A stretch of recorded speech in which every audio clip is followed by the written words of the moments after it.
3 വർഷങ്ങൾക്കിപ്പുറം അയാൾ ഒരിക്കൽ കൂടി തെളിയിച്ചു. ആകാശത്തിന് കീഴിലെ ഏത് മണ്ണും അയാൾക്ക് സമമാണ്. കാലുകുത്തിയ ഏത് മണ്ണിലും തന്റെ അധീശത്വത്തിന്റെ വെന്നിക്കൊടി പാറിക്കാൻ ക്രിസ്ത്യാനോ റൊണാൾഡോ എന്ന പറങ്കിയോളം മികവുള്ളവൻ ലോക ഫുട്ബോളിൽ വേറെ ആരുമില്ല. കഴിഞ്ഞ 3 വർഷമായിട്ട് അയാൾ കടന്നുപോയിക്കൊണ്ടിരിക്കുന്ന വേദനകളുടെയും പുച്ഛങ്ങളുടെയും പരിഹാസങ്ങളുടെയും ലോകത്തു നിന്നും, കിരീട വരൾച്ചയുടെ അഗാധഗർത്തത്തിൽ നിന്നും അയാൾക്ക് ഇന്നലത്തെ രാവിൽ ശാപമോക്ഷം ലഭിച്ചിരിക്കുകയാണ്. അയാളുടെ കണ്ണിൽ നിന്ന് ഉതിർന്നു വീണത് കണ്ണീർ തുള്ളികളായിരുന്നില്ല, ശരിക്കും ചോരത്തുള്ളികൾ തന്നെയായിരുന്നു. 16-ാമത്തെ വയസ്സിൽ സ്പോർട്ടിംഗ് ലിസ്ബണിൽ കളിക്കുന്ന ക്രിസ്ത്യാനോ റൊണാൾഡോ നേടുന്ന കിരീടങ്ങൾ കൊടുക്കുന്ന അതേ വിജയതൃഷ്ണയും സന്തോഷവും എക്സൈറ്റ്മെന്റും 41-ാം വയസ്സിലും അൽ നസറിന് വേണ്ടി കിരീടം നേടുമ്പോൾ അയാളുടെ കണ്ണിൽ കാണാൻ കഴിയുന്നുണ്ടെങ്കിൽ the man with a different mentality, he's a legend, a monster എന്നൊക്കെ പറയാം. കോൺക്രീറ്റ് തൂണുകളെ പോലും നാണിപ്പിക്കുന്ന വിധത്തിലുള്ള ചങ്കൂറ്റത്തിന്റെ കരുത്ത് അയാൾക്കുണ്ട്. ലോക ഫുട്ബോളിൽ വേറെ ആർക്കുമില്ലാത്ത ഈ മനഃശക്തി തന്നെയാണ്, ഈ മെന്റാലിറ്റിയാണ് ക്രിസ്ത്യാനോ റൊണാൾഡോയെ മറ്റുള്ളവരിൽ നിന്നും വ്യത്യസ്തനാക്കുന്നത്. ക്രിസ്ത്യാനോ റൊണാൾഡോ അൽ നസറിലേക്ക് വന്നപ്പോൾ അയാളെ ഒട്ടകമെന്നും ഒട്ടക ലീഗിലെ അറബി എന്നും ഒക്കെ വിളിച്ച് കളിയാക്കാൻ ആളുകളുണ്ടായിരുന്നു.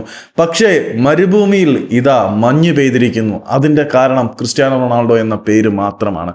ക്രിസ്ത്യാനോ റൊണാൾഡോ വന്നതിന് ശേഷം ഈ ലീഗിന്റെ ഹൈപ്പ് എത്രമാത്രം മാറി.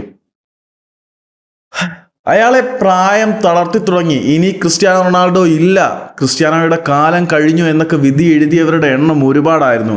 പക്ഷേ നിങ്ങൾ ഓർക്കുക, നിങ്ങൾ വിലയിട്ടതും എഴുതിത്തള്ളിയതും ആരെയായിരുന്നു എന്ന്. നിങ്ങൾക്കൊരിക്കലും തൂക്കി നോക്കാൻ കഴിയാത്തത്ര കരുത്തുള്ള മെന്റാലിറ്റി അയാളുടെ കാൽ കീഴിലാണ് അന്നും ഇന്നും എന്നും എല്ലായ്പ്പോഴും. ക്രിസ്ത്യാനോ റൊണാൾഡോ എന്ന ഇതിഹാസ പുരുഷൻ അൽ നസറിന് വേണ്ടി കിരീടം നേടുമ്പോൾ കഴിഞ്ഞ 3 വർഷത്തിലേറെയായി അദ്ദേഹത്തിനെ വിടാതെ വേട്ടയാടുന്ന കിരീട വരൾച്ചയ്ക്ക് കൂടി അന്ത്യമാവുകയാണ്. ഒന്നും തീർന്നിട്ടില്ല രാമ, ഇനിയുമുണ്ടൊരു സ്വപ്നം ബാക്കി, ഇനിയുമുണ്ടൊരു ലക്ഷ്യം ബാക്കി. സ്വപ്നങ്ങളെയെല്ലാം യാഥാർത്ഥ്യമാക്കുന്നവൻ വെറുതെ മാനിഫെസ്റ്റ് ചെയ്യുകയല്ല ക്രിസ്ത്യാനോ ചെയ്യുന്നത്, തൻ്റെ വിയർപ്പൊഴുക്കി അങ്ങോട്ട് പോരാടും. പ്രായം ഇയാൾക്ക് വെറും അക്കങ്ങൾ മാത്രമാണ്. ക്രിസ്ത്യാനോ റൊണാൾഡോ ഒരിക്കൽ കൂടി തെളിയിച്ചു, ക്രിസ്ത്യാനോ അല്ലാതെ മറ്റാര്.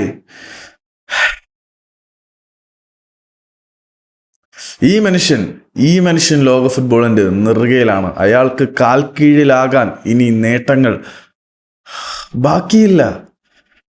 ഈ മെന്റാലിറ്റിയാണ് ക്രിസ്ത്യാനോ റൊണാൾഡോയെ മാറ്റുന്നത്. തിയേണ്ടി പറഞ്ഞതുപോലെ അൽ നസറിന് വേണ്ടി കിരീടം നേടിയപ്പോൾ ക്രിസ്ത്യാനോ റൊണാൾഡോയുടെ കണ്ണിൽ നിന്നും കണ്ണീരൊഴുക്കിയപ്പോൾ ചില ആളുകൾ അയാളെ അപ്രിഷ്യേറ്റ് ചെയ്തു, ചില ആളുകൾ അയാളെ പുച്ഛിച്ചു. അയാൾ എവിടെയാണ് കളിക്കുന്നതെന്ന് ചോദിച്ചു. എവിടെ കളിച്ചാൽ എന്താണ്? സ്പോർട്ടിംഗ് ലിസ്ബണിൽ കിരീടം നേടുന്ന അതേ ക്രിസ്ത്യാനോ റൊണാൾഡോയെ തന്നെയല്ലേ നിങ്ങൾക്ക് അൽ നസറിൽ കിരീടം നേടുമ്പോഴും കാണാൻ കഴിയുന്നത്. ആ കണ്ണുകളിലെ വിജയതൃഷ്ണ ഇതുവരെയും പോയിട്ടില്ല. ആ കണ്ണീര് പറയും അയാൾക്ക് ഈ ഗെയിമിനോട് അത്രമാത്രം കമ്മിറ്റ്മെന്റ് ഉണ്ടെന്ന്. ആ കമ്മിറ്റ്മെന്റ് അമേരിക്കൻ മണ്ണിൽ ലോകകപ്പ് കിരീടമുയർത്തുന്നതോടുകൂടി അവസാനിക്കുമോ? ക്രിസ്ത്യാനോയ്ക്ക് ഇനി ഒരു ലോകകപ്പും കൂടെ അങ്ങോട്ട് കിട്ടണം. സോഷ്യൽ മീഡിയ നിന്നങ്ങോട്ട് കത്തും. Cristiano Ronaldo is a man with A mission. അയാൾക്ക് പകരം വെക്കാൻ ഈ ലോകത്ത് മറ്റൊന്നും ഇല്ലടേ.